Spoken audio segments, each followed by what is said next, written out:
That is one messed up looking dog. I want my daddy. I want your daddy too.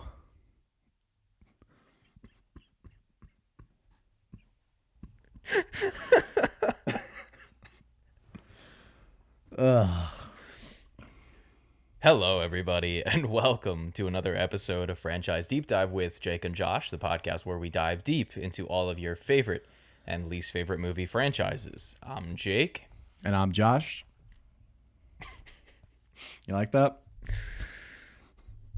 You know, when I was watching it, that might have been one of the only times I chuckled upon this rewatch because that line was so creepy and the way he says daddy Yeah. just It was way It's too something. seductive. Darren Cross. Way too seductive. Can we talk about that name real quick? Darren Cross. That sounds like the most fake movie name I think I've ever heard. Darren Cross. Is that comic accurate or is that just one they made up? I'll be honest, Josh, I have never read an Ant-Man comic in my life. Well, because when I was doing some research on the Edgar Wright process, because apparently that was way longer than I thought. I didn't realize that started in Oh, yeah. 2002 or 2000, something like that. 2003. 2003. Yeah. Yeah. That was crazy to me to think that was happening. That process was happening when Ghost Rider, Daredevil, Fantastic Four was coming out. Those early shitty days of Marvel. It wasn't all bad. You know, you had Raimi's Spider-Man movies. Yeah, you had a couple You had gems in the shit, I guess. Guillermo del Toro's Blade movie. You know, say what you will about X-Men 1. It's fine. It exists. It's there. X2's great. X2's a lot of fun. Check out our X2 X-Men United episode. I honestly forget what we said about it. It was months ago, but I'm sure it's fun. I'm sure we liked it. But yes, guys, if you don't know, we're changing up the format a little bit. We used to ask a question. One of us would pose a question for the two of us to answer at the end of an episode. We would alternate, but instead now we are moving that segment up to the front, giving us a little bit more time to talk about the topic. Well, that's the other thing, I guess. It's not a question anymore. Sort of is, but more so just a general topic that we can discuss. Talk a little bit more than just the movie that we're supposed to be talking about, but we'll get to that when we get to it. So Josh went last episode. It was it nostalgic watches? Yeah. Okay. Now, this one kind of lends into that a little bit, but I want to continue that train. But instead of what are your favorite nostalgia watches, what are some of your guilty pleasure movies? So some bad movies, some mediocre movies that you love, you know they're not great, you know they're kind of piss poor quality at times, but you still can't help but love them. Now, I'll kick things off. I think the first one is good, but I unironically love the Sleepaway Camp trilogy. I routinely watch the Sleepaway Camp trilogy 2 or 3 times a year for the last 2 years, and I don't know why, but it just, I have so much fun with them. I love a good camp setting. Did you first see that a couple years ago, or did you see the first one like way before? Yeah. No, I watched the first Sleepaway Camp. I want to say it was when I was in California, so 3-ish, 3.5 years ago. And I had this month where I watched 20 plus slashers that I had never seen. It was right before I was about to move back to Pennsylvania, so I'd already stopped working at my job, and I was really just collecting my belongings, getting ready to move and everything. And so I had a lot of free time, so I watched a bunch because Tubi has so many slashers on it. It's the best streaming service. But yeah, I love Sleepaway Camp. I watched the fourth one recently for the first time. They finally put it on Tubi, and it is an abomination, and I don't fuck with it. Yeah, I think I just saw the first two. I don't think I saw the third or fourth. Oh, dude, the third one is so fun. I think it's called Sleepaway Camp 3 Teenage Wasteland. All right, so Sleepaway Camp, Jake's number one mention first. Had to go with it. The first one's good, 2 and 3 not good, but I still love them. I watch so much shit, so this is gonna be pretty easy for me. Yeah. I'm going to just start off with both of Joel Schumacher's Batman Forever and Batman and Robin. I almost enjoy them more than the first two, to be honest. But It's the neon lights, dude. yeah, and a lot of these, I told Jake, I'm so not ashamed of some of these, but like I know they're bad, so I got to put them in there. But man, do I It's love guilty pleasure, but guilty is put in air quotes because we Yeah. don't feel bad. Oh man, there's Okay. so many. I'm gonna have a few Adam Sandler movies in here. Ugh. No, those you should feel guilty about. Those you should feel unironically guilty about. Yeah, you know what? I don't feel as guilty of 50 First Dates. But I'll just throw that in there because I feel like I watch that every single summer with Tanner. It's That's also like one of the my better mom's favorite ones. movie. It's my mom's favorite movie. It's so crazy. It's I like literally that got it. Yeah. and Never Been Kissed. She loves those two movies. Oh, I don't know about Never Been Kissed, but yeah, I remember when I was a kid, I was like, "Mom, what's your or I asked my dad, I was like, "What's her favorite movie?" And he's like, "I think it's 50 First Dates." So I ran over to Walmart, bought it on a DVD in the $5 bin. Happy birthday, Mom. Oh, dude, you know yeah. who kills me in that movie? What's his name? Sean Astin. Sean Astin, yeah, Samwise Yeah, Gamgee. he's so fucking funny in that. When he's the when he best keeps doing part. that titty dance. Yeah. Uh Oh, that's good stuff. That's good stuff. Oh, for me, big one. Love these movies. People can give me shit. The Pitch Perfect trilogy. wow. I love Wow. Pitch Perfect. Something about a ragtag group of girls getting together and singing some songs a cappella style. I don't know, it inspires me, you know? I saw the first one a long time ago, never saw any of the others. I don't even remember the first one, to be honest. Dude, the third one, there's like a whole segment of it where it turns into like a spy movie.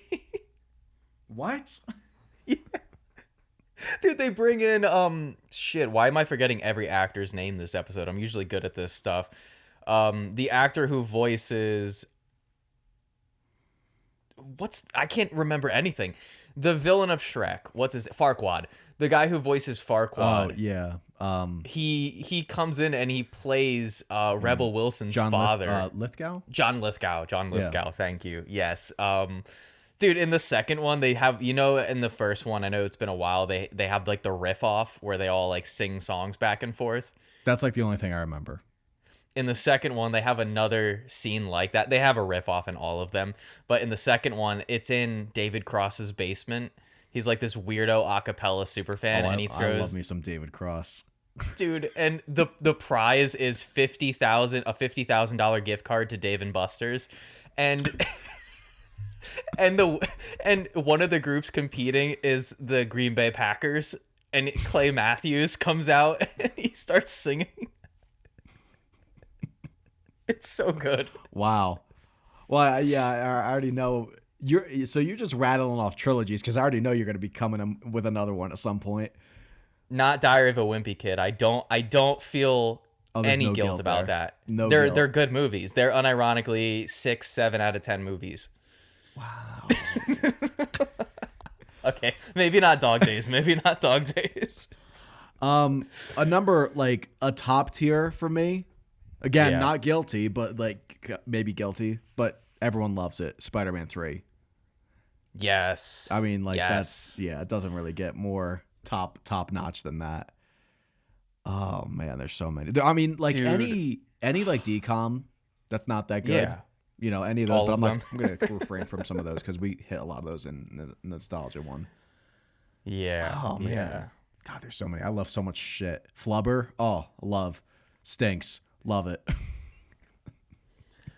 But I'm also, actually, you know what? We're gonna refrain from that comment because I feel like that'll be a topic another time.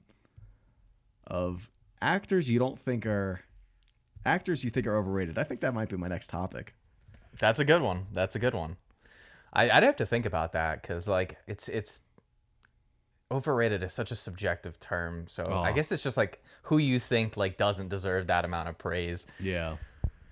That's fair. I will throw out another trilogy. I really like the Harold and Kumar movies. I think the first one is a decent movie, but 2 and 3 I wouldn't say are good movies. I think I just saw the first two, but I do like White Castle. Yeah, White Castle's fun. I can't watch that movie without actually craving White Castle, and Yeah, I still haven't been to White Castle since I had a horrible experience my last Yeah. time. It was Yeah, awful. it's I'm never dude, I getting went I'm never getting their chicken rings again, ever. no, you only get the steamed burgers and the fries. Well, that You don't go outside that. You don't go little did I outside that. know you weren't supposed to do that. Every piece had cartilage in it. It was disgusting. Oh, ew, that's Yeah. horrifying. No, I went there like I want to say a year ago because I had to get a real ID because I was flying, and you like need a real ID or a passport now to fly, even like domestically. And it's still very cheap. I was able to get like onion rings, fries, and like 7 sliders, and it was like $8 Wait, when was this? like a year ago. Really? Dude, it was so cheap. And I I didn't was think they were because there cheap was anymore. one. Yeah, somehow they still, well, I guess like if they're serving cartilage in their chicken, then maybe they're not using the best product. Apparently, no one knows what I'm talking about because that never happened to any other person. But yeah, I've never gotten their chicken. I only get their burgers. It's a burger joint. they were recommended to me. They're like the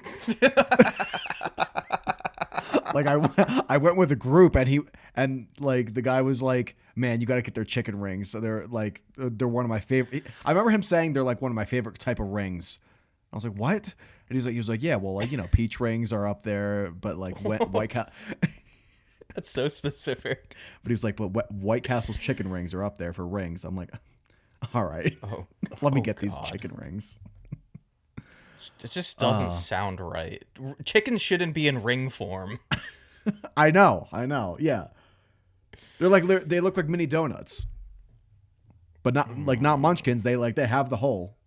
Oh, that's just not right. It's just not Oh, right. let me give a recent one that I think is bad, and it got crazy good reviews. Well, it got very good reviews. I don't know about crazy good. Highest to lowest from, was it last year? I think it came out. Yeah, with Oh, Denzel Spike Lee. Washington. Yeah. Man, I heard that bad shit. things. That was so funny. I like that. I could not get enough of it. That I couldn't believe what I was watching. But Was yeah, was the music as funny as people made it out to be? Like everyone said that the score was hilarious.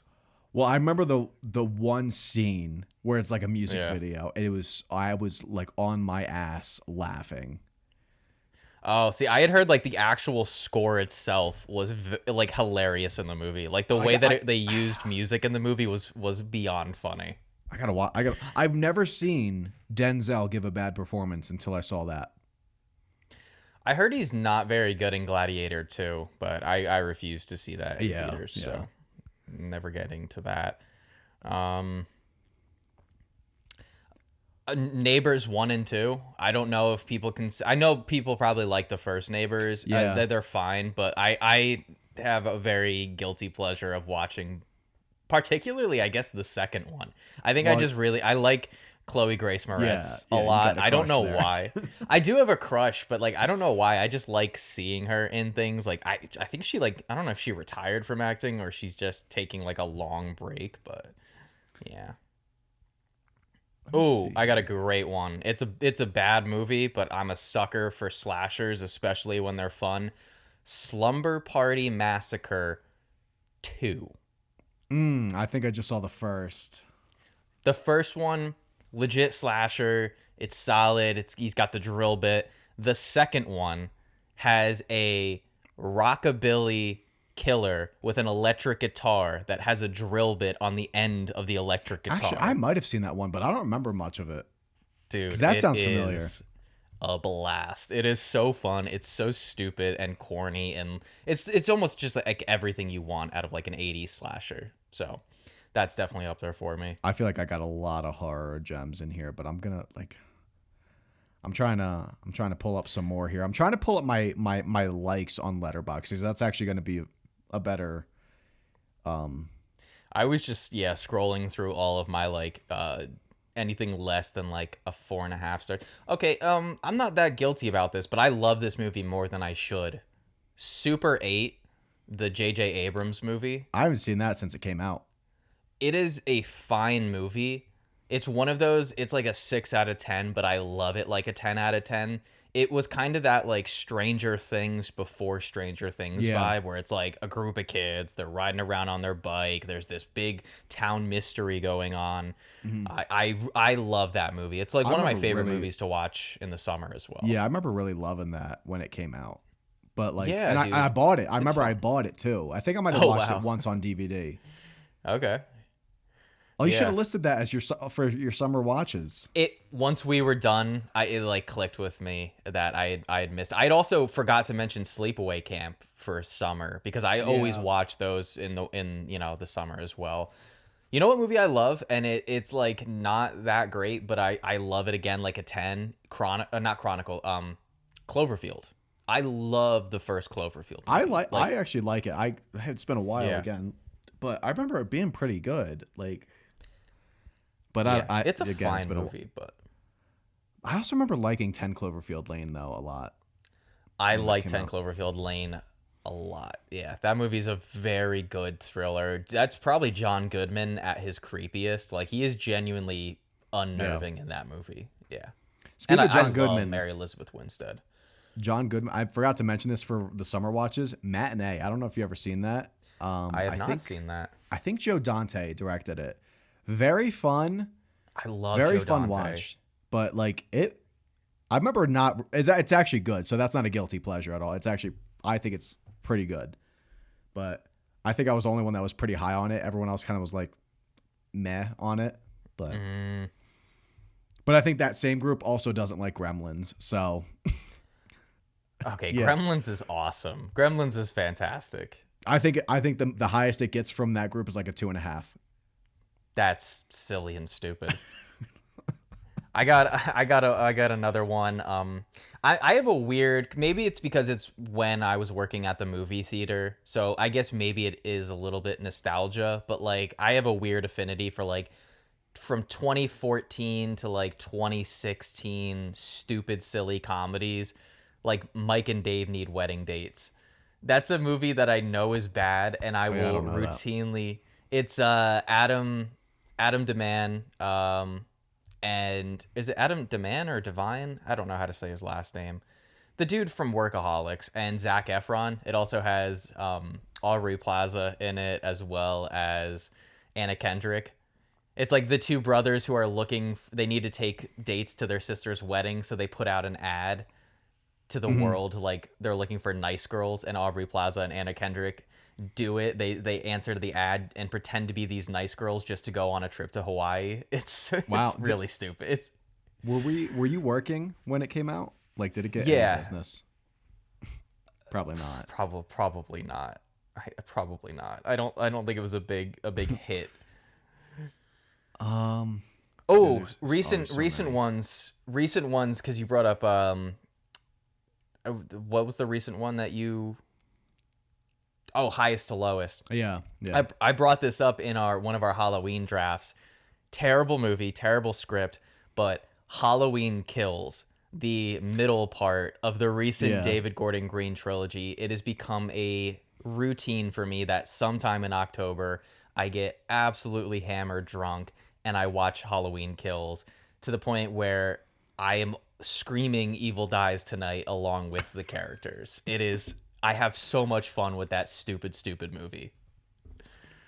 Yeah, it is a lot of fun. It's probably the most fun of the trilogy. I mean, yeah, it Yeah. is. It is. Yeah, for sure. Because 1 and 3 are boring. Oh, um, let me see here. Heavyweights. Heavyweights is I watch that a lot in the summer too with Ben Stiller. I don't The think I've seen that. the Fat Camp. Does that sound No, ring I any think- bells? Oh, oh my god. Another one Tanner and I watch a lot together. Okay. I'll have to check it out. That one Sounds yeah. fun. Ben Stiller is so much better when he's playing like an asshole. Like I wish he played more assholes in his movies rather than like the straight like I don't know. He is very good as an asshole. Like Dodgeball when he plays Yeah. White Goodman. Like that's a fun character for him.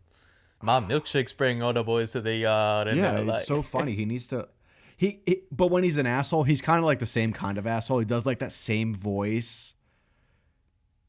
It's like Yeah. it's like a slightly deeper Ben Stiller voice, I feel like. Does he do that when he's playing the abusive nurse in Happy Gilmore? Actually, no, that's high pitch. He's like kind of high Dude, pitch there. the one line in that movie when she's like, "Can I have a warm glass of water?" and he's like, "You can have a warm glass of shut the hell up." He might be the best part of that movie. Yeah. I love Happy Gilmore though. That you know what, that might be another one because I don't think it's that good. But that's another. No, I love yeah. Happy Gilmore. That's one of the Adam Sandler comedies that I think applies to a good guilty pleasure because it's not like a great movie. It's not like super well written. It runs into a lot of the problems that Adam Sandler movies do, but it's very fun. I kind of throw that on a lot in the spring, summer, honestly. Yeah, the whole golf course aesthetic. It's got like a very warm vibe to it. The Marine with John Cena. Dude, that shit is so funny. Loved that movie as a kid. I remember I went to Walmart and they had, because there's 3 Marine movies and each one I stars thought there was more, to be honest. Oh, is there more? Because I know the first one is John Cena. The second one is Ted DiBiase Jr. Oh the yeah, third one might be The Miz. One of them is Randy Orton, I think. Oh no, I haven't seen that one. Isn't the T-1000 the villain of the first Marine? Robert Patrick. I unironically, as a child, thought that movie was like one of the coolest movies of all time. No, when I saw that, it was like one of my top like best movies I've ever seen. Dude, as a kid, I was like, this is like peak cinema here. I don't think I need to watch another movie. It doesn't get better. I wanted to be John Cena so bad when I saw that. Well, I wanted to be him already when I watched wrestling. It was before I even saw that. Yeah, see, I wasn't even like a wrestling fan, but man, I went to Walmart, again, a $5 DVD bin, and they had the Marine 1 and 2 and a 2 DVD pack. I think I still have that. Yeah. I think I still own it somewhere. It's somewhere back there. That's so crazy that you brought that up. The Substitute quadrilogy. I don't know if you've seen any of them. You ever see The Substitute? Never heard of them. Not even heard of it. I think the first one is known as like a good movie. I don't think any of them are good. They are hilarious. They're like so fucking funny. I watched all 4 of them in like a weekend. Jesus. For the first time. Like, yeah, it was. And there's like a different, I think there's like, or there might be 3 different actors or 2. I don't know. But yeah. They're very funny. How about love we Inspector each Gadget. list like, okay, Inspector Gadget. Yeah. I almost watched that the other night because it's on like Disney Plus. We'll list like 1 or 2 more each, and then we'll get into Ant-Man. Cool. Oh, another recent one, Flight Risk with Mark Wahlberg. That was so unintentionally funny that I just couldn't get enough of it. That line from the trailer, I've been quoting it for like a year and a half now. Y'all need a pilot? I can't. Didn't you give that like a half star? Yeah. Wow. I did.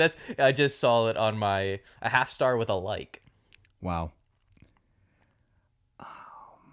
Oh, Benchwarmers. That's obviously that a little bit leans more into nostalgia, but I always enjoy watching Benchwarmers.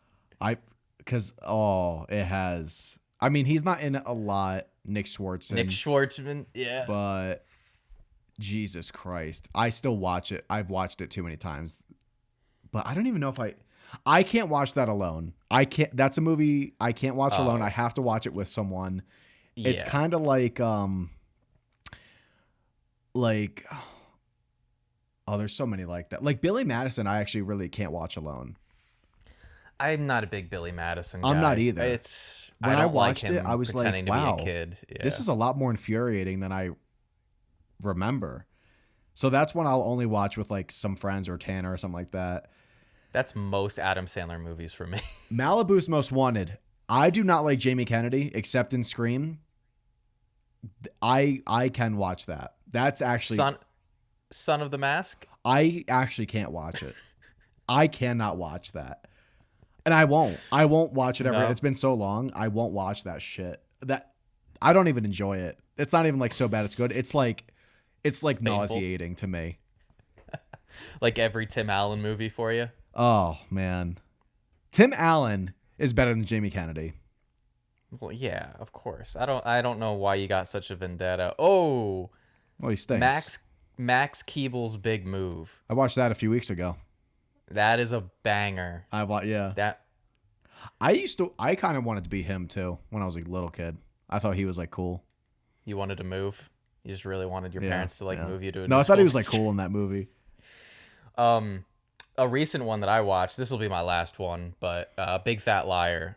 I forgot how much that movie rules. Like Paul Giamatti is acting his fucking ass off for this dumb ass movie. I hadn't seen it in so long. I completely forgot Amanda Bynes was in the movie. Yeah, Yeah. she's actually kind of annoying in that movie, but I like everyone else in it. She's fine, I guess. I like Hilary Duff and Agent Cody Banks a lot more as like Now a she companion. stinks. What? Yeah, I watched. I've actually. You know what? I'm gonna shout out Hilary Duff movie for guilty pleasures. I actually am guilty of this one. Cinderella Story. Oh, I thought That you were movie- gonna say the Lizzie McGuire movie. No, Cinderella Story. I watched that movie so much as a kid, and I still kind of enjoy it. I watched it like, I think I watched it 3 times in the span of a week, like back in January. Oh, I watched it by myself, and then I watched it with Lauren because she never saw it. And then when Ryan came to visit, Lauren's cousin, I had him watch it. that's so. true. I can't do that. I can't rewatch movies the way that you do. Like Yeah. if I rewatch a movie, chances are I'm not seeing that for another couple years. Wow. Oh yeah. There's so many things that I need to watch that I haven't seen that if I'm rewatching something, it's like it's got to be something I haven't seen. I also like I know we joke about our memories a lot, but with movies specifically, I have like a really solid memory. So if I've seen it within like a couple of years, chances are I remember a good amount of what happened in it. And it's just Oh. not as fun. I mean, a lot of these movies I could recite to you that I rewatch. I don't watch them because I forget them. I watch them just because, like, I don't You know. just why. love them? I don't just know. love 'em? Yeah. I don't know if I said Cat in the Hat. I mean, I know it's not a guilty pleasure for you, Mr. 5-star, but Yeah, Cat in the Hat is 5 stars, and anyone who disagrees is a dummy, dumb idiot. I'm gonna give a different kind of movie here, like a more serious action movie that I think people actually think is good. I think it's bad, but I love it so much. Face Off. Oh my god. With Yeah, that's yeah.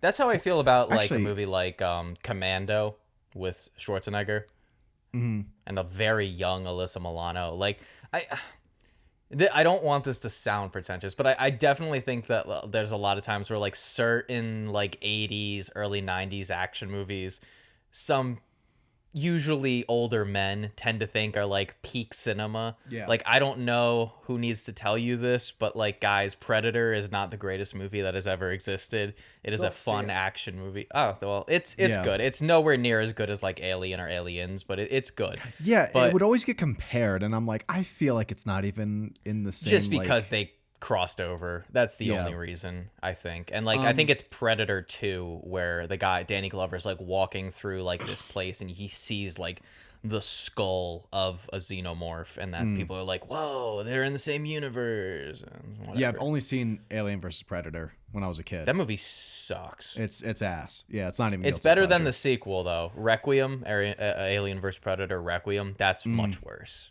That's a word I hate. I hate saying that word. I feel like it makes you sound like an idiot. But it's just how Requiem? you say it. Yeah. Because it sounds Why? like there should be. I don't know why it sounds like there should be an R behind the Q. What? I don't know. Requiem? Requiem. Yeah, that U sound coming off the lips. It just it sounds. I don't know. You don't know what I'm saying? Like it sounds No. stupid. I said that same thing to Tanner, and he was like, yeah, like it's you sound stupid. I think it's don't know what you're because saying. really like. It's just a word, Requiem. I think because when I was a kid, I used to think the word was requiem. I don't know.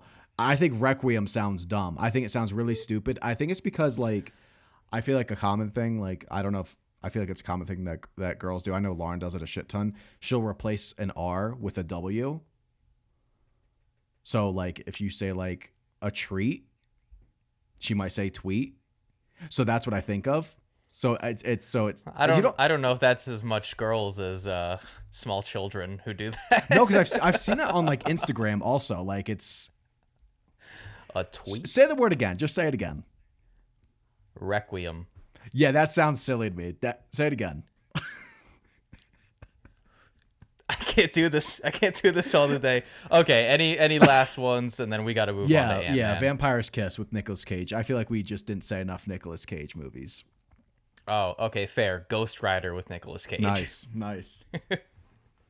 I used to unironically really love that movie. Yeah, I thought it was badass. That and like Daredevil. Yeah. Did you see that apparently the original plans for Avengers Kang Dynasty was going to be that multiple classic movie Marvel characters were going to be anchor beings to their universes, and that was going to be the focal point of the story. So it was going to be like Tobey Maguire, Andrew Garfield, Nicolas Cage's Ghost Rider was going to be one of them, and I think they scrapped all of that. Oh God. Yeah, no, I didn't. Did you ever see The Flash? Nope. Oh, Nope. well, if you like Nick Cage, check it out. I'll just watch Kick-Ass. Dude, Kick-Ass, I don't like it as much as I used to, but that's a good one. That's my last answer then. I don't think Kick-Ass is like a great movie. It's a little too overly edgy at times, but I think it's fun. And I enjoy I do it. like Kick-Ass a lot. Yeah. And it's got the thing going for it that it is not Kick-Ass 2, because that movie is really not good. But yeah, guys, so I hope you enjoyed our little conversation there about guilty pleasure watches. Again, it sort of bled at times a little bit into nostalgia, but I think that's part of like the guilty watches. It's probably something that you like have a little bit more affinity for from your past. So, but we had a couple recent ones. Like, I don't have any nostalgia for Halloween Kills, let me tell you that, other than taking a really strong edible before seeing that in theaters, which made it even more fun. But yes, so we're going to move on now to the topic of today's episode, the movie discussion on Ant-Man 2015. Directed by Peyton Reed, a budget of between 130 mil and 169.3 mil. Not the greatest box office pool, only around 519.3 mil, so I guess the Marvel brand, the Marvel name wasn't as popular as people had presumed at that point. But it got a Rotten Tomato critical score of 83%. We'll read off this little log line / synopsis on IMDb, and then we'll get into our history with it, and then just get into the discussion. Armed with a super suit with the astonishing ability to shrink in scale but increase in strength, cat burglar Scott Lang must embrace his inner hero and help his mentor, Dr. Hank Pym, pull off a plan that will save the world. That was kind of long. A little wordy. I also love that they describe him as a cat burglar. That's funny to me. But yeah, so Josh, experience / history with this movie. Do you remember seeing it when it came out? You said you saw this in theaters, right? Yeah. I saw everything in theaters like up till Endgame, and that's when I started to slow down more. Okay. So yeah, saw this in theaters. I think I saw it alone, to be honest. I don't know. I was very skeptical, as I feel like a lot of people were, because I know there was a lot of excitement for Edgar Wright to be making this project. So I remember when I watched it, I thought it was really good. I was very my expectations were low. I think that helped it a lot. But I remember really liking this and being like pleasantly surprised with the style. They did more than I thought they were gonna do. So yeah, it felt like at the time, it felt like a little breath of fresh air. You had the kind of following. I feel like they were on this trend now, like with Guardians, this like these lesser known people that they kind of just brought to the spotlight, and that felt kind of similar to me with Ant-Man. But I loved Paul Rudd also, like in like before, so like I was excited to watch him. Yeah, so I remember really liking this when it came out. Yeah, no, I was in the same boat. I think I had high expectations at the time just because, again, I was so high on Marvel at the time. You know, I loved Age of Ultron when it came out. As I mentioned on our episode, I may have gave it a little bit too high of a rating when I had first saw it. But again, I was 17, so... Just maybe. just a little slightly too high. But yeah, what's weird is at the time I don't even think I knew about the Edgar Wright stuff. Like I knew, like I'd known who Edgar Oh. Wright was, had no idea though that he was supposed to be working on it. And then like similar to what you had said, for the longest time I didn't realize how long he had been working on an Yeah. Ant-Man movie. So I guess the whole MCU becoming a huge thing and becoming really popular really screwed Edgar over in the process, because I think he's quoted as saying, I think he said like the diplomatic answer as to why he didn't get to finish the movie is he was willing to make a Marvel movie. Marvel was not willing to make an Edgar Wright movie. So, which is understandable. That's one of the things that we've highlighted a lot with these movies is just not always having the most personality and style from the director when it comes to like their vision. A lot of it is sort of director for hire and taking TV directors and just getting people they can kind of push around. But yeah, I mean, when it came out, I enjoyed this movie a lot. I was on this trend of like, I had loved how with Winter Soldier, you got this sort of spy thriller mixed in with a superhero movie. Age of Ultron was like another Avengers movie, so I knew what to expect from that. But like Guardians of the Galaxy, it was a superhero movie, but it was this space sci-fi adventure.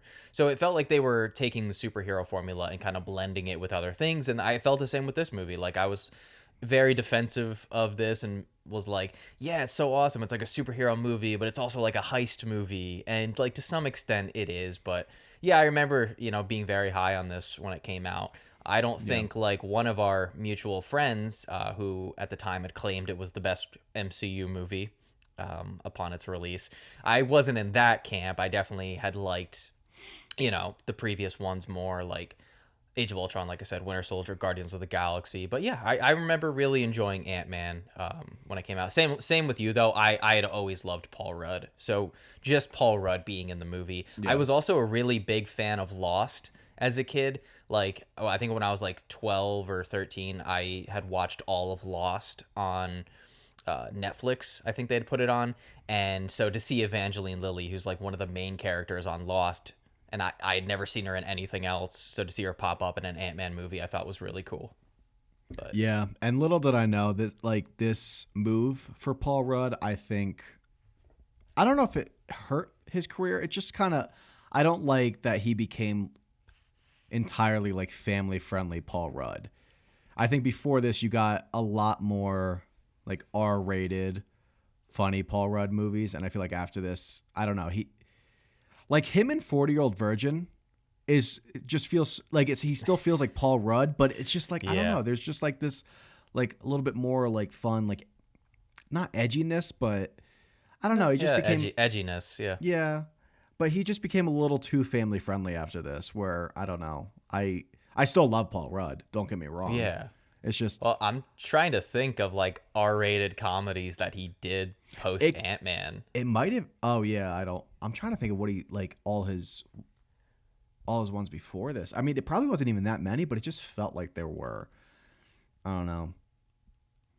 Well, he's in Knocked Up. He was in like a couple of Judd Apatow Yeah. R-rated comedies. So, he had 40, not 40-Year-Old Virgin. This is 40, which is like Mm-hmm. like a side companion thing to Knocked Up.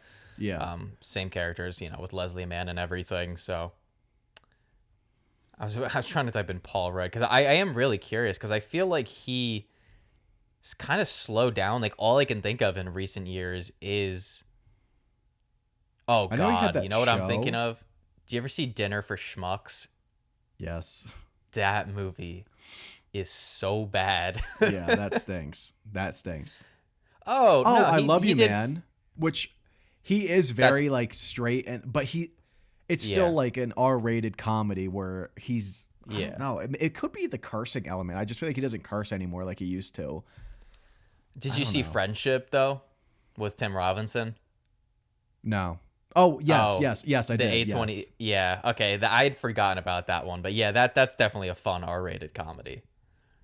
Yeah, so like I think he's maybe kind of like going back into it a little bit more. Like it's not like full comedy because that's like I mean it is comedy, but Well, I guess when it's coming out, I didn't know what the fuck it was. It was I didn't know what kind of like movie it was. It seemed like serious at times, Yeah, no, I weird mean or you actually have a strong point. Like I'm looking at his movies post Ant-Man and it's a lot of like it's Ghostbusters Afterlife and yeah. Chip and Dale Rescue Rangers and you know, another Ghostbusters movie. And now I didn't see that movie Anaconda that he did with Jack Black recently cuz it looked pretty fucking terrible. Yeah. But still, yeah, I see your point. Definitely a career shift, definitely being in a Marvel movie also probably catapults you into the limelight. So it's possible just like early on in his career, he just wasn't getting offered as many like big family friendly comedies, and all he could do was the more, R-rated Yeah. stuff. Like Wonderlust. Like Wonderlust is a fun one with Jennifer Aniston. That was one I saw randomly, and I was like, I've never heard of this. I randomly saw it on, and I put it on. I was like, I kind of enjoyed that. I don't know why I'd never heard of this before. Hell yeah. Writer of Iron Man 2, Justin Theroux, is in that movie. Which will never not cease to amaze me. I also miss the 40-year-old virgin Paul Rudd haircut. I miss that mid-length Paul Rudd hair. No, He just has he really looks a good hair, lot but better now. He looks a lot better now. he looks Like he better, looks, his face, but I imagine his face with that haircut. yeah. Mm. Maybe. No, I like don't that. know. I don't know. Chris Evans looked better with that hair. It's hard to picture because I don't think he looks very attractive in 40-year-old virgin. Maybe it's just because he's like No, he in this does. movie. In this movie, he's like shredded. He's got like a stronger jawline. Like Yeah, he's pretty yeah. not bulky, but he's pretty cut in this movie. He's got the six pack. He's got Evangeline Lilly checking him out. They When made he's not sure. looking. They made sure to not let you forget it. Yeah, yeah. Well, to Always pull need that off some of shot. those, it has to be believable. So like when he's pulling off like the crazy parkour shit when he's doing the heist. Yeah. Yeah. But okay, so history's out of the way and everything. I don't think this is going to be a super long discussion because to lend my hand a little bit, I'm very neutral on this movie.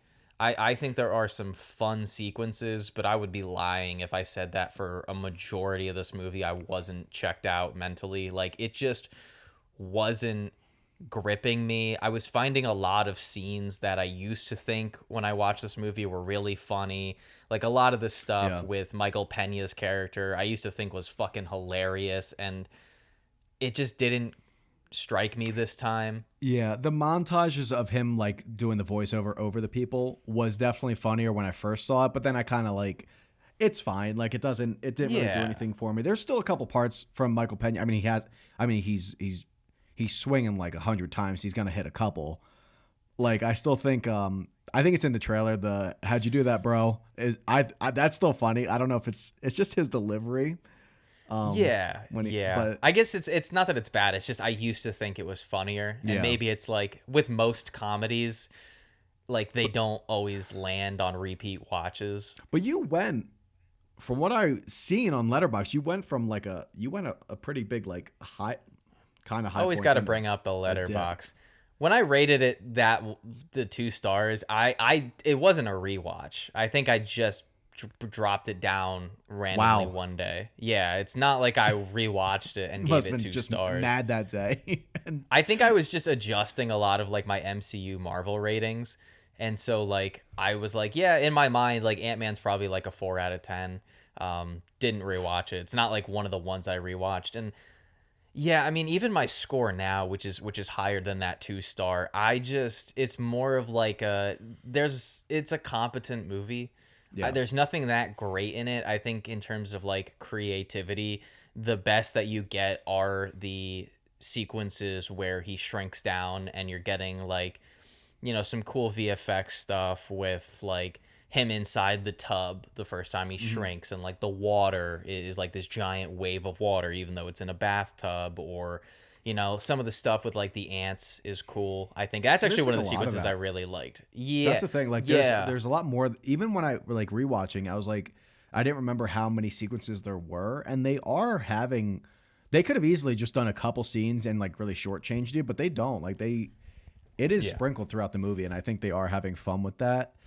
One of my issues is just like the mix here of tone, where you get that shield presence where it kind of like really like amps up the seriousness, and I feel like it kind of like bogs down the, I guess because I know what the script was, well, loosely, like the earlier drafts of Edgar Wright, and it was the heist um stuff. It was, he didn't have like any of the shield stuff really. Like it was very standalone. I think he was like trying to write it kind of like how Iron Man was, where it was like, well, this was also supposed to be like a phase one, where a lot of those are still kind of like just like mingling slightly here and there.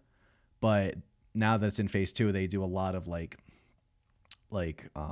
just combining the universe now, and Just it trying just to feels, connect things. feels Yeah. off with this style, because Ant-Man, it was supposed to be like a very fun stylistic movie, and it is at points, but then you get this like the opening scene with Hank Pym and like his involvement with Shield, that wasn't in there. It was, I think it was supposed to take place like in the 60s, where you see Hank Pym as Ant-Man, which that could have been fun as like an opening, but I don't know. So I think it just gets like tonally thrown around, where like it just Yeah. doesn't really fit. So that's what kind of hurts this, because the fun stuff is fun to me. I think they are bringing like um they are bringing their own style. It doesn't feel always so uniform as some of the others do. And I told Jake that I wish I listened to The Cure's Disintegration when I first saw this, to really have that scene hit the way it hit on this watch, because when they accidentally ask Siri to play, or he says disintegrate and she says playing Disintegration by The Cure, and it's playing like one of my favorite Cure songs over. It's like such a beautiful song, and it's just a fun action scene inside the briefcase. That's like my favorite scene in the movie. Yeah. No, that's definitely one of the scenes I highlighted. Like this is probably the least amount of notes I had taken for any of the MCU movies that we had watched so far. Just because so much of the experience, it was like, this isn't great. It's not that good, but it's not terrible. And I agree with a lot of what you said. I don't have a problem with mixing serious and comedy. It's just the execution of it, I don't think really I was works. bored It with doesn't, it. yeah, it doesn't exactly handle the tonal shifts nearly as well as like Guardians of the Galaxy did. I even thought that a movie like Winter Soldier was able to interject humor in a much Yeah. more naturalistic fashion, I guess. But yeah, overall, like there wasn't a lot in this movie outside of a couple of those sequences where they're having fun with the shrinking tech. And it is something that I do miss. Like you get to a later entry in the MCU, something like Ant-Man Quantumania, and you start to really miss that element of, creatively using the shrinking tech and intermingling it with like the real world and stuff, and all of the stuff with like the ants and everything. And that was a fun little sequence. Like I liked learning about the different ants and how like the one can like conduct electricity, and the other one is like super like high on the pain scale, and all of that stuff. But it's when they try to go for serious moments that I don't think it exactly works. And I think it's because they kind of half-assedly dip their toe into more serious topics. Like, Yeah. I'm not sure if you're aware of this, but like in the comics, Hank Pym is a pretty shitty person. He like hits his wife. He Oh has, no, I didn't know that. I thought you were going to talk about yeah. like the Ultron stuff. No, he so in the comics he does create Ultron, which we talked about on the Age of Ultron episode with Kate from Cinema Dopes, but no, he like is abusive to his Wow. wife in the comics. He's like a huge alcoholic. It's very like not fun, not kid friendly stuff. And in this movie, I'm not saying that they had to go that route. I understand that they were trying to make a more family friendly version of the character, and a take on the Ant-Man character, but they try to do this like fragmented relationship with Hope and Hank Pym, and it feels very kind of half-assedly explored. Like they don't Yeah. really get into it, and it's like, oh, Hank's not actually a bad guy. It's just that when his wife died, or believed that she died, he spent the next 10 years of his life trying to understand the quantum realm. So he's not just like a bad dad for the sake of being a bad dad. He's a bad dad because he was working so hard to try to bring her mom back. And it's like, okay, so why didn't you just tell her that? Yeah. Why didn't why Yeah. didn't you just tell your daughter, hey, this happened to your mother and I'm doing everything in my power to try to bring her back? I don't know why you're so secretive about it. Yeah, I got a section here on my notes where it just talks about that, because that was another big rewrite. That the relationship between the father daughter, like the father daughter stuff, wasn't in Edgar Wright's vision. So Yeah. I think once he stepped away, I think Lily wanted more of for her character, like more of an arc. So they kind of like worked that in. But yeah, it's not delved into enough, and I don't think Scott and Cassie, I think they could have done a little bit more there too. Instead, they have, Yeah. forget his name, but Bobby Cannavale, Kind however of you say his volley, last name, yeah. Bobby. I don't know, remember his name in the movie, but they have more scenes with him than like Cassie and her dad. It's like, I don't know. I just think they Yeah. could have like put more focus into that kind of like parallel between Scott and Hank with like their father daughter struggles. But yeah, it's just it's dipping their toes in, like you said, and Well, it just doesn't. it's I don't know. not even it's not even just that where I feel like they're dipping their toes in and not exploring it in a more interesting way, but even the character of Scott Lang in this movie, like it almost felt like they were too afraid to make him too edgy or dark. And Yeah, I'm not saying that, like, you have to, but it's like, oh, he's a criminal and he's a thief, but he's like, in the words of the Baskin Robin guy, he's a cool criminal. He yeah. commits a cool That guy's crime. actually funny. I liked him. I liked that scene. That made me laugh. That is, did you see in the trivia that it was originally supposed to be a Chipotle, No. but then like Chipotle was like, "Oh, we don't like you making our business look bad or something," and then the director or whatever the producers thought that the bright colors of a Baskin Robbins would be a fun contrast to the darker look of the prison. But Yeah, like, it's he wanted weird. Scott to be to focus more on like that he's a criminal and a bad guy, and Yeah. not so much like family friendly, like justifiable criminal.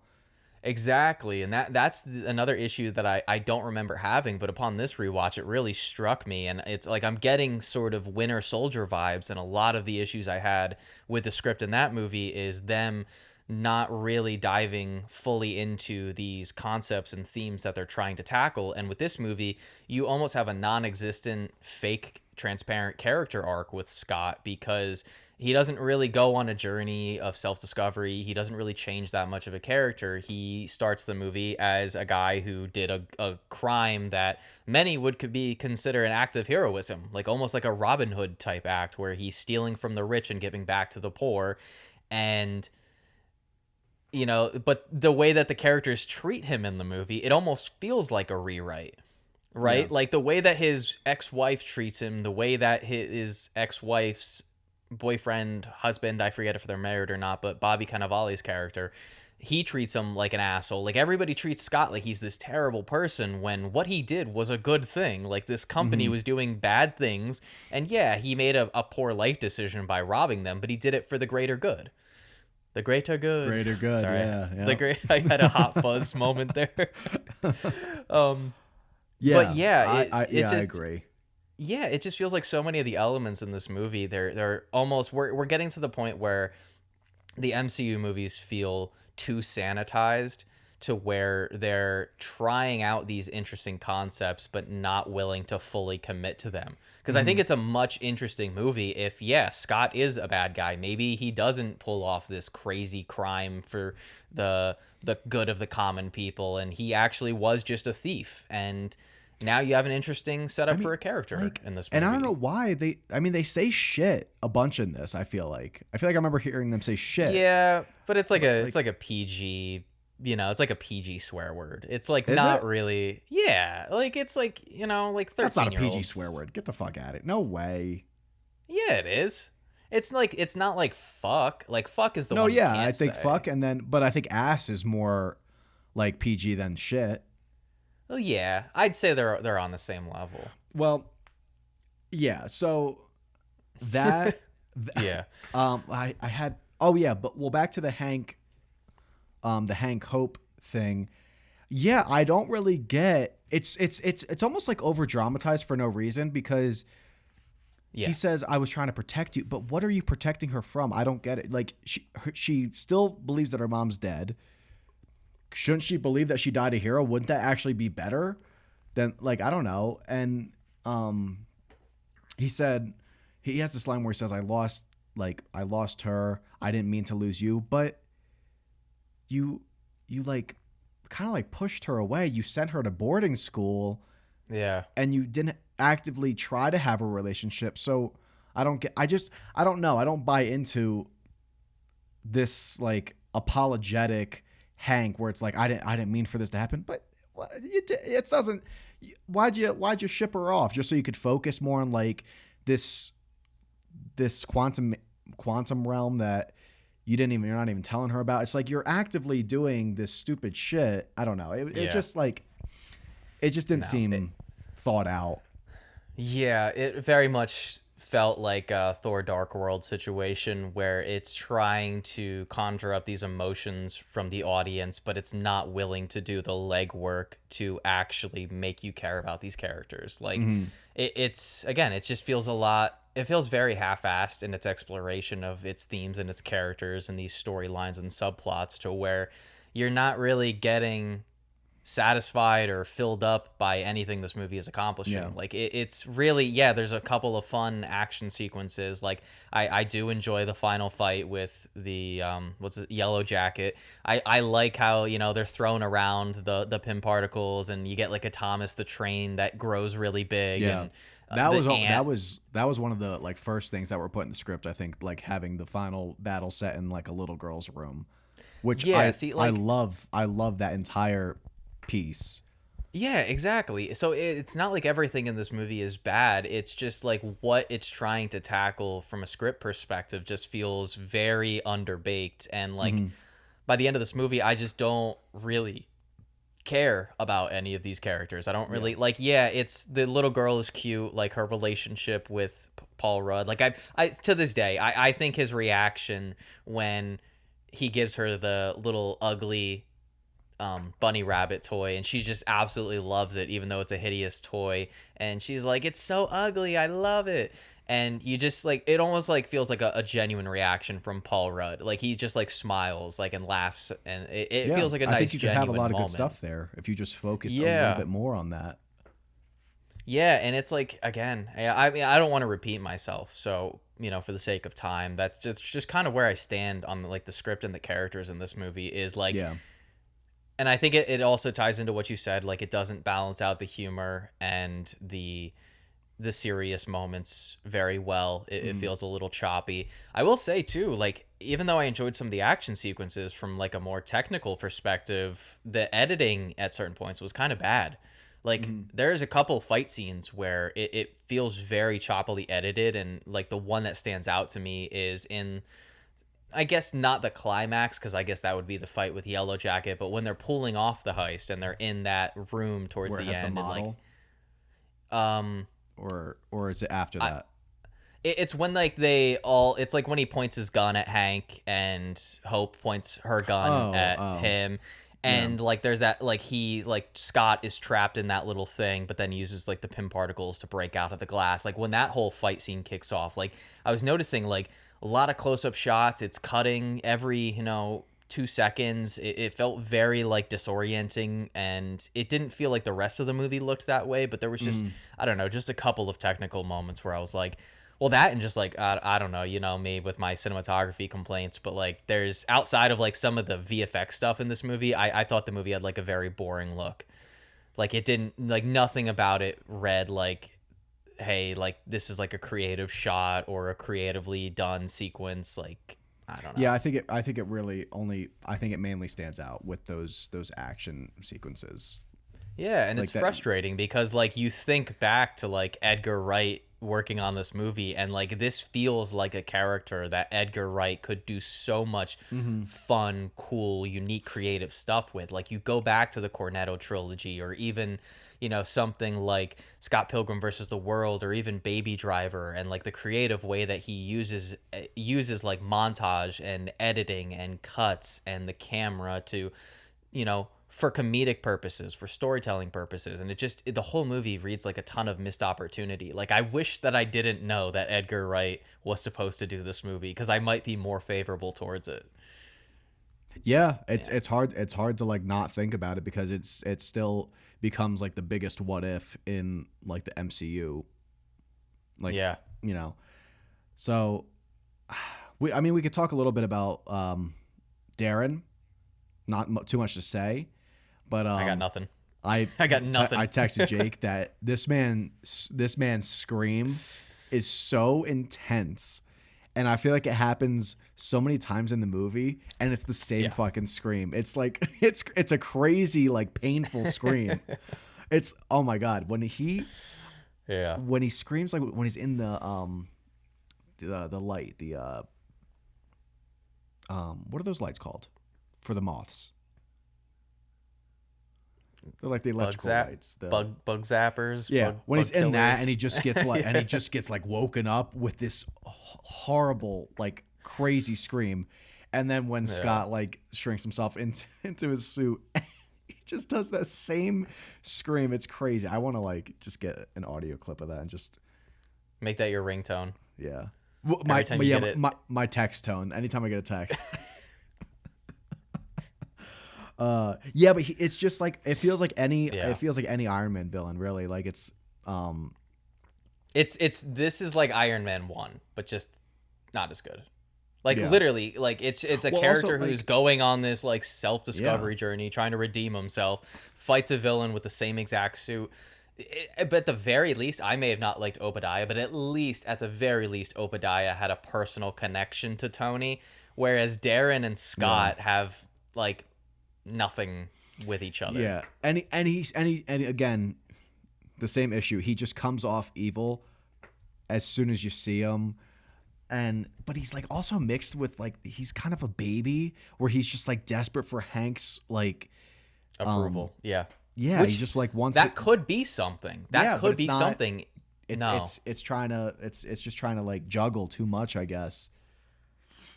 Yeah. Like, I mean, like, he's about to, like, in the scene where he's about to kill him, he's like basically asking him, like, are you proud of me yet? Like, I'm just like, all right, man, like, all right, like, get over it, get over it. I mean, like, I think his daughter has more room than you to be like fucking bitchy about it.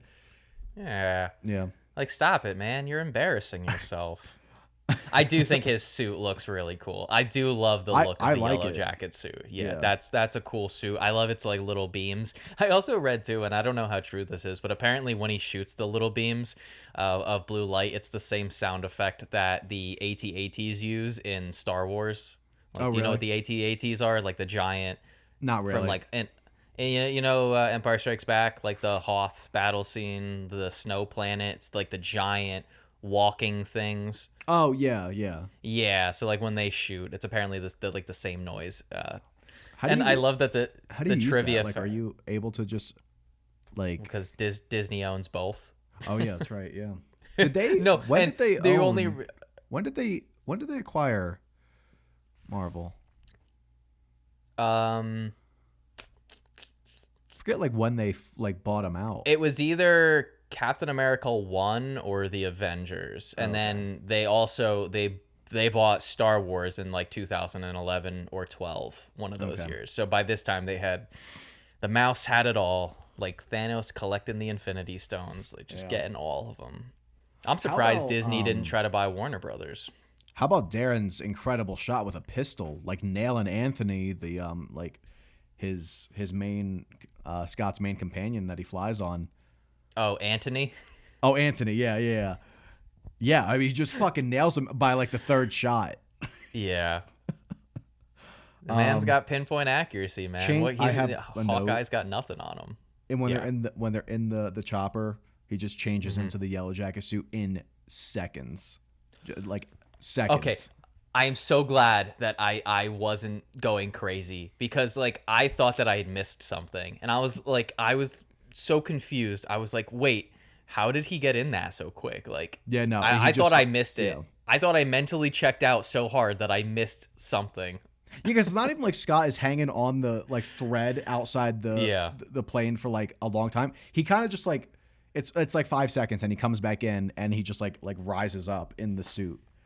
Yeah. I'm like, damn, Um, that seems like a very involved suit to get into. I don't know. how did you think the digital de-aging looked on Michael Douglas at the beginning of the movie? I actually thought I thought it looked pretty good. I thought Like, it looked decent. A couple of issues with like the mouth matching up to yeah, what was being said, but like other than that, I was like, well, it's still a lot better than Rogue One, and it came out a year before Rogue One. right. Yeah, I don't like for know what they were 2015, doing. like You I've seen gotta some pretty watch Rogue shitty One, de dude. aging now. Yeah, So which is just crazy.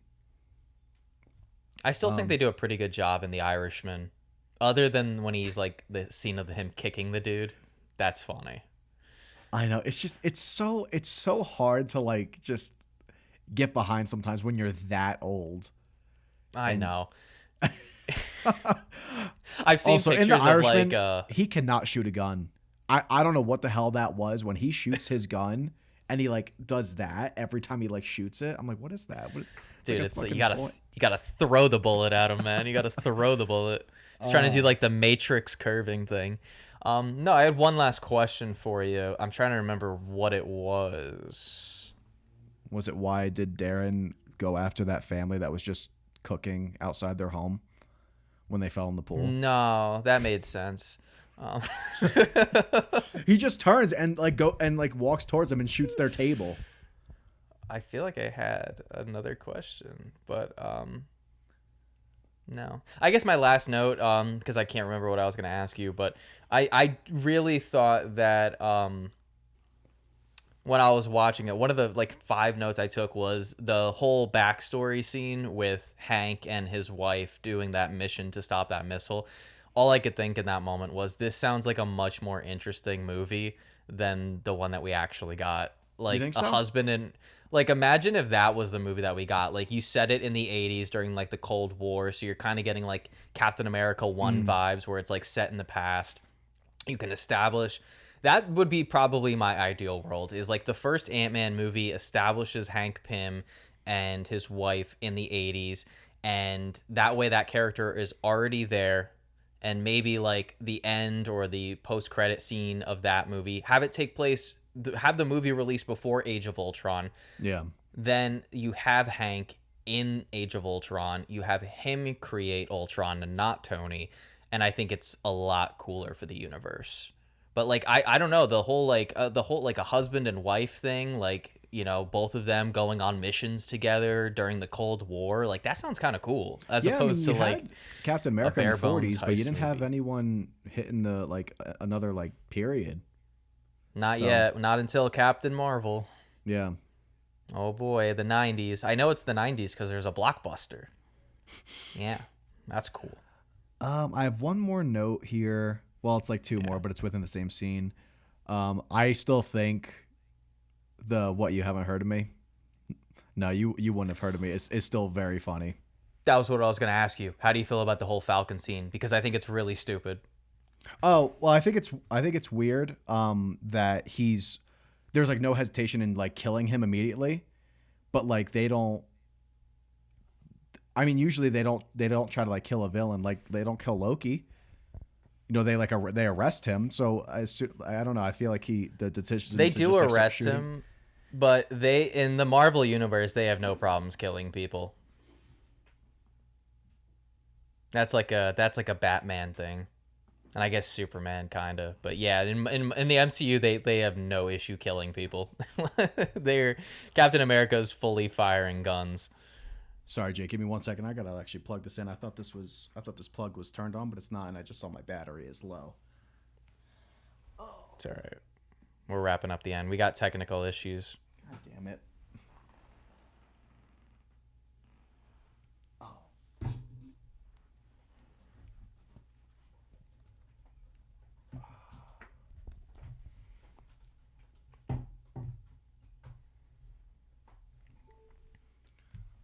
There we go. Sorry, guys.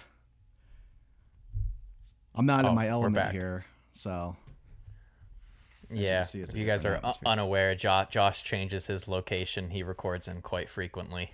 Yeah. It's better than the Last Stand episode when we just had the blank white wall behind you. Man, that was And for some reason, Josh's mic cut out halfway through that yeah, episode for that was no just a bad reason. air, a bad atmosphere, I guess. I don't know what happened that episode. It goes from like crisp, good sounding audio to like sounding like he's recording on like a fucking potato. Like it's out of nowhere. It's so jarring.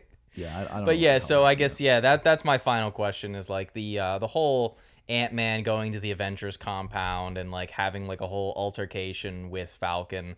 I don't like it. To me, it reads as like they obviously have these movies planned out quite far in advance. It felt like just a reason to be able to have him in Civil War and Mhm. not have to really explain it. No, yeah, I feel that too. It was just Yeah. the abrupt like shooting at him when I don't know, that just felt like off to me. That didn't feel off because like it's like a guy in a powered suit coming to the Avengers compound. Like I didn't have an issue with him trying to kill him. But why Like don't they like they don't? I mean, I think they Loki tried to kill Loki, but he's did just they? a I mean, hard guy to. Hulk just like he just bruised him up a little bit. He didn't really. I see. I thought Hulk probably in that moment thought that he got him. You know, just bitch slapping him around, just like smashing his fucking head in. Oh, Yeah. you know what? I actually this is kind of unrelated, but it goes back to last week. I just had one question about Age of Ultron. When Hulk throws him out of the plane, Ultron can fly. Why doesn't he fly? He just kind of like allows himself to crash into the train. He's too busy. He's too busy quipping. Yeah, it didn't. Yeah, yeah. He was too Too busy thinking busy. of new material in the air. Had to throw out some jokes. Yeah, forgot to mention that. Yeah. Ultron definitely better than Yellow Jacket. Probably. I agree.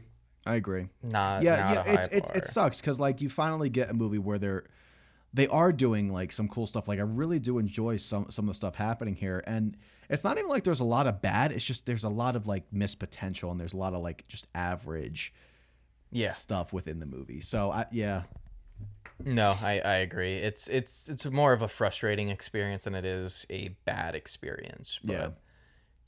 Okay. Yeah. Anything else, or do you think it's not even worth talking about the music because I couldn't remember a single track Just in the the score. Cure. Just the Cure. Just I the think Cure. that's great. Yeah. That's great integration. Shout out! Oh, hey, I like that.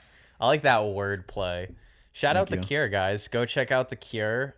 They have one of my favorite post-punk albums ever. I believe it's called Pornography is the name of the album, right? That's a great one. Yeah, and they have one of my favorite all time albums, Disintegration, in this movie. So go check that out. Yeah. Also. If you guys have only heard later Cure, like the Friday I'm in Love, and you go back and listen to Pornography, it is very jarring. Take my word for it. It is a very different sounding Cure. They used to be really depressed boys, and then they got a little bit more poppy as the years went along. But yeah, so let's get into scores then. Josh, if you want to kick us off, I think I went last on the Age of Ultron episode, so. All right. You know what? I'm gonna keep it the same thing as I gave Ultron because I still don't know what is better. Oh, no, maybe I'm gonna give this a 6.2 out of 10. Okay. You know, I think there's I think there's a lot of good. Well, I think there's enough good stuff in here, but also enough frustrating stuff to just like not really get it to its potential. And yeah, I wish we could see maybe a couple more test footage clips from Edgar Wright. We got the one when it released, and that was good. That was good. You know, I was excited when I saw that. Well, that released after. I wasn't. It's not like I was. You know. Or man, did it release? I don't know. Before? What? I don't remember when that released. When what released? When his test footage released. Did that release before the movie? Yeah. It did. Yeah. Okay. Yeah. But they kind of keep that Mm. same style a little bit. Like I do like the use of like slow motion into those scenes. But yeah, Yeah, I think the script, you could just feel the rewrites in this script. So I think that's like the weakest part of this. Yeah.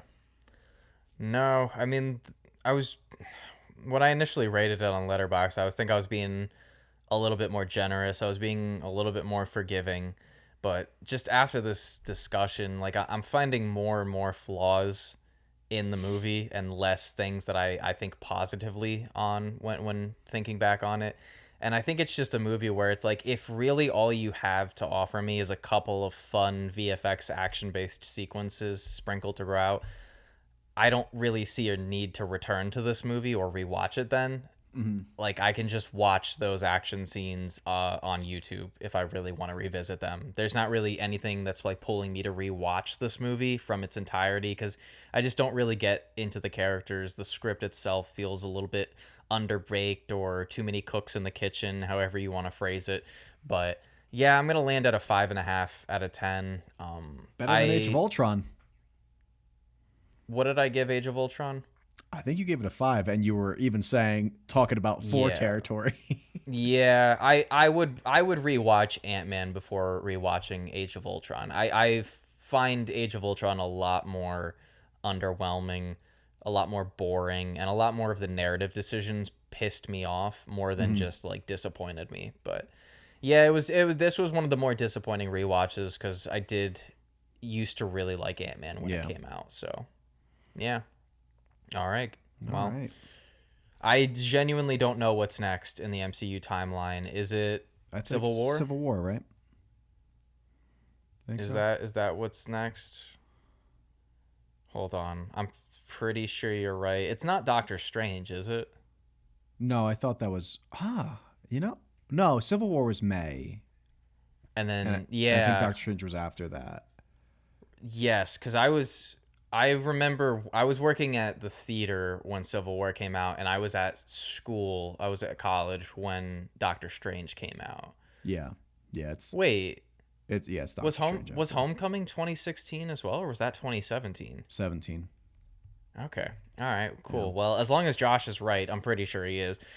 Stay tuned for the next episode of our MCU rewatch, leading all the way up to Doomsday in December, as we check out Captain America Civil War, also known as Avengers 2.5, from a lot of the Marvel fans. So stay tuned if you want to hear us talk about Civil War next week. I'm excited to see, if Josh is Team Cap or Team Iron Man. Yeah, this will be a fun one to talk about, I think. I break it down more like Team Freedom versus Team Fascist. So if, lending my hand a little early. But yeah, guys, so definitely stay tuned for the next episode of Franchise Deep Dive. You can listen to this podcast on YouTube, on my personal YouTube channel, Former Film Student, where I post other TV and movie-related content, as well as Spotify and Apple Podcast. We are on those 2 platforms. Make sure if you're on YouTube, subscribe to me so you get notified when we post new videos or when I post content myself. Make sure to leave a comment, and then over on Spotify and Apple Podcasts, make sure to follow us, leave us a 5-star review. That would be greatly appreciated. Help us, kind of integrate ourselves into the algorithm a little bit easier. So that would be greatly appreciated. Also, just feedback. Leave a comment if you liked something we said or you disagreed with us. We are fine with people having different opinions, and so yeah. I've been the downtown. No, what am I trying to say? I've been the meanie, Mr. Grumpy, apparently, throughout most of the MCU so far with the rewatches. I'm always the lowest on them, so please come for me. I will take the engagement. Jake is basically early 80s Cure, and I'm like late 80s to early 90s. I'm like early 90s Cure. I'm fine with that. I'm fine with that comparison. Well, Disintegration was late 80s, so I still get that. But if you guys want to, get more info on these episodes, some shorts going on, also go over to Instagram and TikTok at Franchise Deep Dive. Give us a follow, maybe a like, a comment, DM us if you want. But let us know. Obviously we have this year booked, but let us know if there's any series that you want to see us do for next year. We'll be happy to integrate them into the schedule. Now But we're yeah. starting to feel like a Marvel movie, just reusing the same jokes.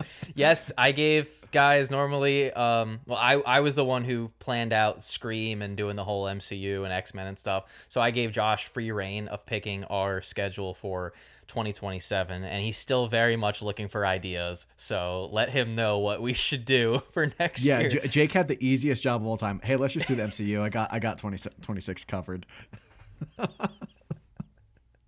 I thought you would love the freedom to pick what we do. No, I thought I will. was giving Yeah. you a gift. Yeah, The it's only just- thing that I asked for him, guys, is the Diary of a Wimpy Kid quadrilogy.